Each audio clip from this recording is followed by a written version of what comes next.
ரெண்டையும் சமமாக வச்சுருக்கேன்.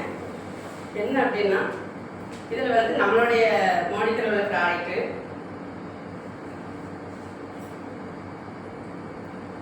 கம்மியாக தான் ஊற்றிருக்கேன்.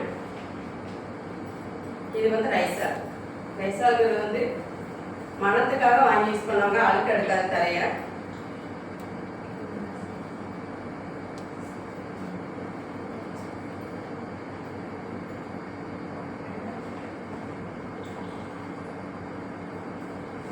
உங்களுக்கே தெரியும் எப்படி அழுக்கு எடுக்கிறது. பாருங்க, சூப்பராக அழுக்கு எடுத்துட்டு இதுதான் எது நமக்கு ஒத்து அழுக்கு எடுக்கி தரைய கிடையாது அப்படிங்கிறது வந்து நம்மளுடைய ப்ராடக்ட் அழகாகவே பேசுது. ஆனால் இது வந்து ரைஸால் வந்து பேசாது, அப்படியே தான் வங்கியாக இருக்கும். காரணம் என்ன அப்படின்னா சிங்குக்கு யூஸ் பண்ணிக்கலாம், தரைக்கு நல்ல சூப்பராக இருக்கும் வாசனையாக. எறும்பு பாய்ச்சங்க தொல்லைகள்லாம் இருந்துச்சுன்னா அந்த வாழைக்கு வராது, அதில் ஊற்றி விட்டாலும் செத்து போயிடும்.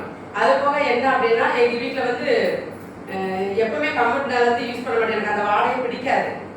இதில் வந்து நான் துணி சோப் போட்டு வாஷிங் மிஷின் லாஸ்ட்டில் கொஞ்சம் தண்ணி நம்ம ஊற்றி லாஸ்ட்டில் துணி அலசியில் இதுக்கு 1/2 கப்பு ஊற்றி காய வச்சேன். வீட்டுக்குள்ள துணி கிடக்கிற என்ன ஒரு மாறி மணக்கு அப்படின்ட்டு எடுத்து பார்த்தா நம்ம செரிக்கல் வாசனை சூப்பராக இருந்துச்சு, நல்லா இருந்துச்சு.